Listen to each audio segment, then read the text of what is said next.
Search is everywhere. The question is, are you showing up? This is Search as a Channel.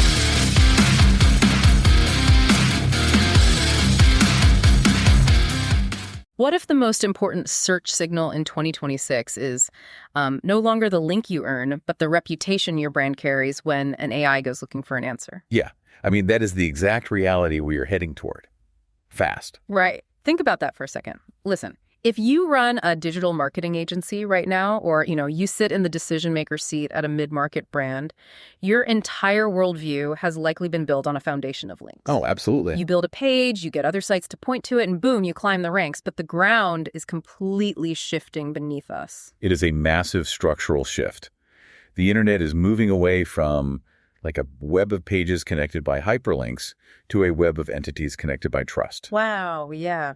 And for anyone listening who is responsible for pipeline or lead generation or just corporate visibility in general, this requires a complete rewiring of how digital authority actually functions under the hood. Which brings us to the seriously heavy stack of sources we pulled for today's deep dive. We are looking at a strategic manifesto that has been making the rounds in a lot of leadership Slack channels lately, aptly titled, "Brand is the New Backlink." Such a good piece. It really is. We also have the full agenda and tactical insights from a major SEJ Live event called the AI Search Playbook.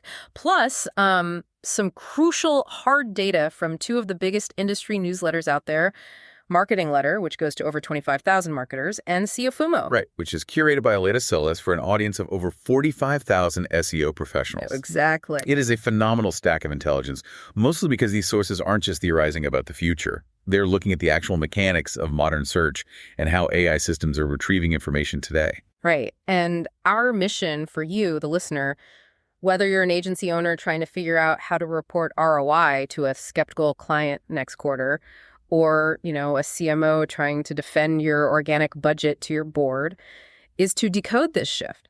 We need to understand the mechanics of why the old playbook of just accumulating raw backlinks is breaking down. Yeah, breaking down completely. And we want to hand you the exact strategies top marketing leaders are using to build actual pipeline in an AI-driven zero-click world. Okay, let's unpack this. Where do we even begin with the decay of the traditional backlink? Well, I think we should start by defining the fundamental problem, which is that the definition of digital authority has changed. For years, traditional search engines basically crawled the web looking for votes of confidence. Right, and a backlink was a vote. Exactly. Whoever had the most votes from the biggest sites ranked highest. It was a proxy for endorsement. A very mathematical and honestly highly gameable proxy. I mean, you could literally buy those votes, obscure the transaction, and manipulate the algorithm if you knew the right brokers. Yeah, but that area is closing. AI search engines do not operate as vote counters. They aren't simply ranking a list of 10 blue links for a user to click through and evaluate themselves. Right, they just give you the answer. Right, they are actively assembling and summarizing answers in real time. And to do that safely, to avoid hallucinating or giving terrible advice, they have to select sources and voices that they already trust. Okay, so they look at a much broader integrity footprint then. Exactly, meaning they aren't just scanning the web asking who linked to your website. They are scanning their own training data and real-time indexes asking, well, who is talking about your brand? And they do that through entities, right? Yes, they're looking for entities. Think of an entity as a distinct, verified noun in the AI's database. To an AI, a generic, faceless corporate blog is a very weak entity. Because it's just a brand name attached to a URL. Right. But a specific founder or a recognized brand name that is consistently discussed alongside a specific topic by other verified experts, that is a strong, verified entity. Oh, I see. The AI uses that entity as a bridge of trust. It wants to know who cites you, who writes about your specific category, and whether your brand naturally shows up in the specific corners of the internet that the AI already deems credible for that exact subject. Which is where the data from the Growth Memo newsletter gets incredibly granular about how this trust actually works in practice. Because it's not a blanket domain-wide trust anymore, is it? No, not at all. What's fascinating here is that AI trust is highly specific to the topic, not to some generic metric of overarching domain authority. Right. The Growth Memo analysis looked at how AI systems cite sources for different types of queries. They found that for invoicing queries, the AI heavily favored competitor domains and specialized financial platforms as its trusted source set. Okay. But when the query shifted slightly to starting a business, the sources the AI trusted and cited were completely different. They shifted toward government portals and entrepreneurial forums. So the exact same AI model, answering questions from the same exact user, changes its entire trust ecosystem based purely on the specific topic of the prompt. Yes. The AI dynamically rebuilds its trusted source set around the subject of the query. Having a highly authoritative website in a broad sense just doesn't guarantee you visibility if the AI doesn't map your specific entity to the nuanced topic being asked about.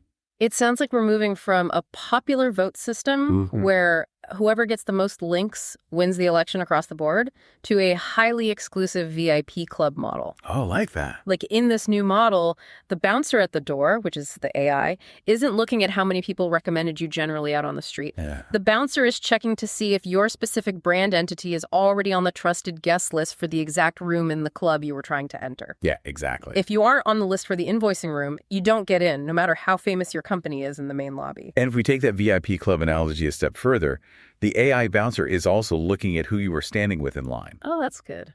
Are you associated with credible authors? Are you mentioned repeatedly within a specific topic cluster? Is there, semantic consistency between what your brand claims to do on your own homepage and what the rest of the digital ecosystem says you do?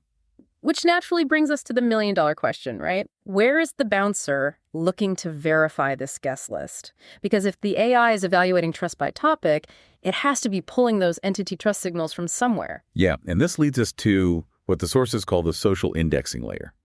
We really need to look closely at the SEJ Live event for this, specifically the session led by Brent Sutorez and Perna Virji. Right. They pointed out something that should be a massive wake-up call for agencies. 20-year-old marketing assumptions are actively harming brands right now. Because everyone still treats social media as a mere distribution channel, just a place to blast out links to the company blog and hope for click-throughs. The reality is much starker than that.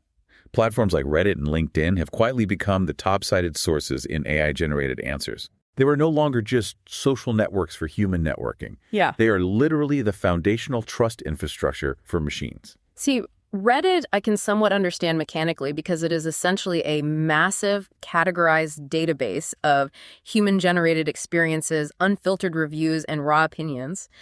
AI models scrape that to understand public sentiment. But LinkedIn? Yeah, LinkedIn is huge. The marketing letter research mentioned that LinkedIn is literally being assigned a professional authority role by AI systems. How does that actually work at a technical level? It really comes down to verifiable expertise and timestamps.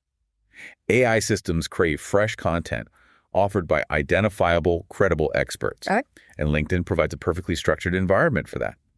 When a recognized subject matter expert posts a detailed, insightful analysis on LinkedIn, the AI views that as a high-quality trust signal. Because it's verified. Exactly. Sure. The platform requires verified employment history, peer connections, and consistent professional output. It acts as an indexing layer for professional expertise. Okay, let me put on my skeptical CMO hat here for a second, because this sounds incredibly disruptive to agency operations. Sure. Wait, for years, agency owners have treated LinkedIn as a place to just drop a link to their latest blog post. Are you saying that if my smartest operators are completely invisible in public, I am literally starving my company's AI visibility? That is exactly what I'm saying. Because my strategists are billing clients $250 an hour. How on earth do I justify taking my most expensive talent off billable client work just to post on a social media feed so an AI might notice them? Look, you justify it by looking at what happens when you don't. You are starving the AI of the exact signals it uses to build trust for your company. Yeah, that's a tough pill to swallow. It is. But the AI is looking for those strong entities we talked about. A recognized industry expert is a highly trusted entity. If that expert works at your agency, and they are actively sharing their knowledge, answering complex questions, and being cited by other professionals on LinkedIn, the AI mathematically maps that individual's trust back to your corporate brand. So the executive who says, I'm too busy doing the actual work to post on LinkedIn is quite literally damaging the company's future pipeline. In an AI-driven search environment, yeah, their silence leaves a vacuum. And trust me, your competitors' experts will gladly fill that vacuum. That's terrifying. It is. Because if an AI is trying to assemble an answer about a complex digital marketing strategy for a prospective client, and your competitor's VP of strategy has a robust, highly engaged presence on LinkedIn discussing that exact topic, the AI is going to pull from their insights and cite their brand. Your beautifully designed, technically perfect service page might never even get scanned. Man, that brings us right into the belly of the beast, the business impact. The sources refer to this as the zero-click pipeline problem. Yes. It's one thing to sit in a room and agree that AI search is changing. It is an entirely different, much more painful experience to sit in a boardroom with a traditional CEO and try to explain why website traffic is down 30%, but the marketing strategy is supposedly still a success. Well, the terminology used in the brand is the new backlink manifesto. It's very deliberate here. They state that search is becoming an answer layer rather than a referral layer. Oh, that makes sense. We used to think of search like a highway billboard. The billboard's only job was to grab your attention and refer you off the highway, down the exit ramp, and into the store, meaning your website. Right. But AI search is more like a personal concierge. You ask the concierge a question, and they just give you the answer directly. They don't send you to the store. They just hand you the product in the hotel lobby. And that is the danger. You can have the absolute best content on the internet perfectly optimized. But if the AI summarizes your insight and serves it directly to the user on the results page, you lose the visit. You lose the cookie, you lose the retargeting pixel. Exactly. And you might lose that visibility at the exact moment a buyer is forming a brand preference. The manifesto explicitly warns that this is not a traffic problem, it's a pipeline problem. So, what does this all mean? If search behavior is becoming zero-click, how on earth do agency owners report success to their clients? If visits are down, what metrics actually prove we're winning? This was actually a major focus of the SEJ live event.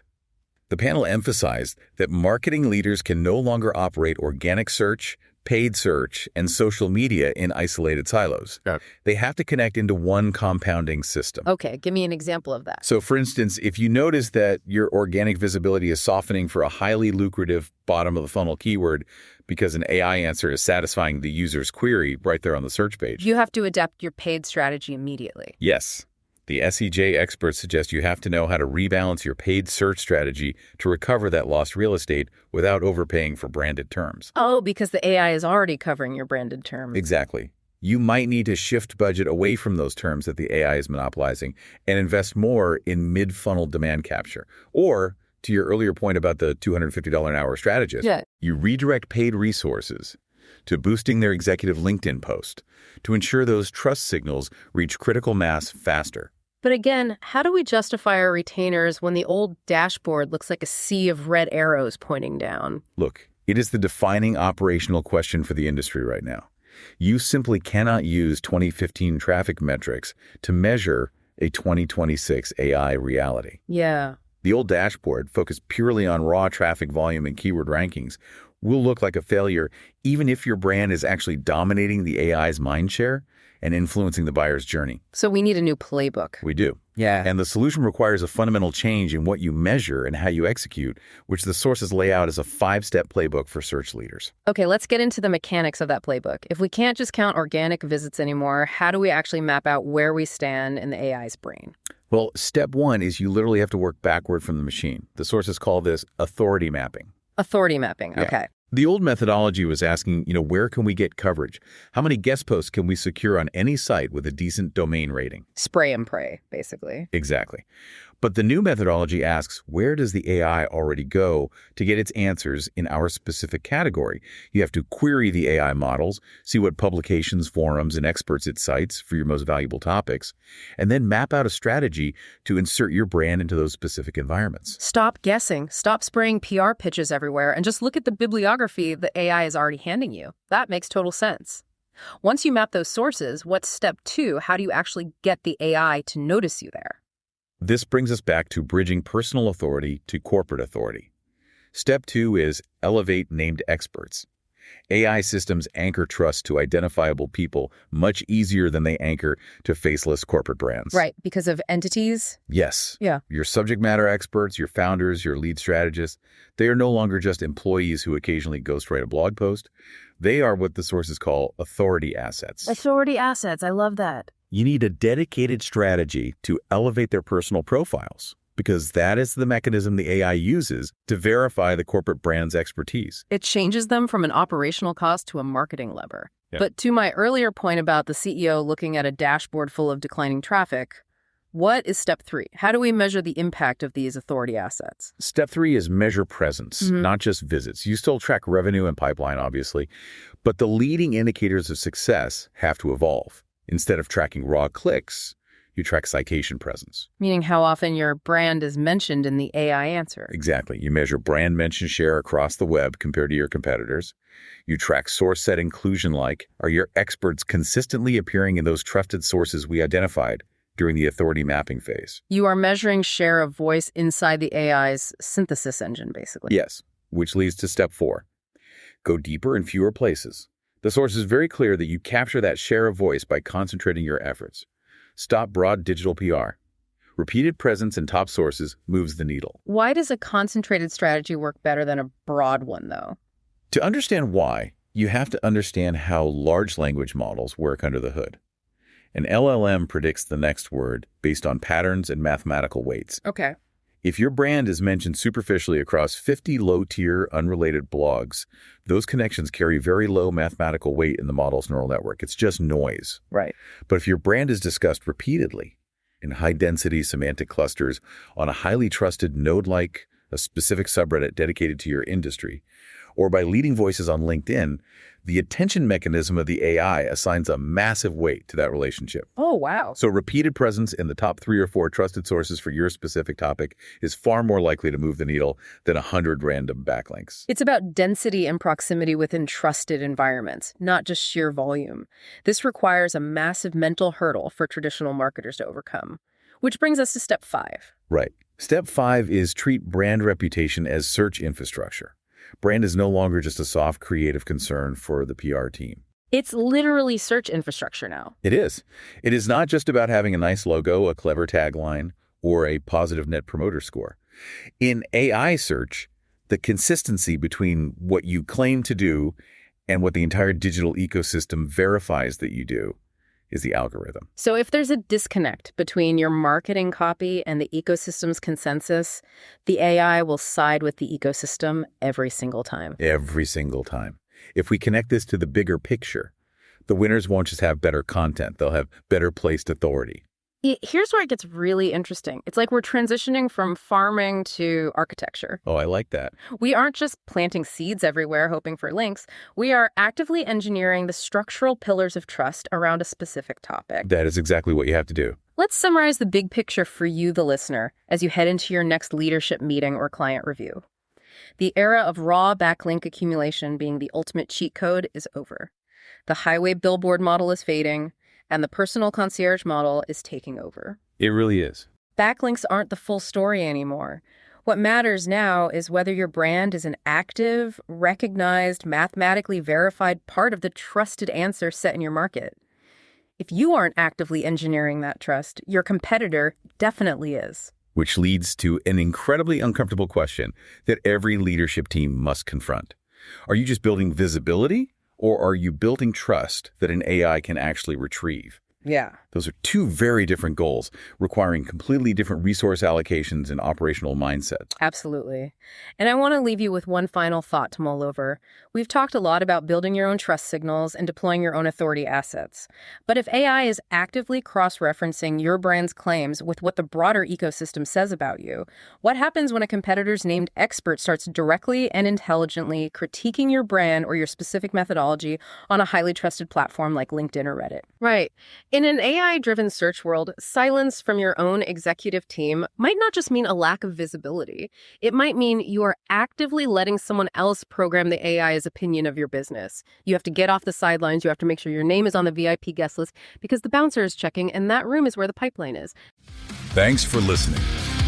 And don't forget to subscribe.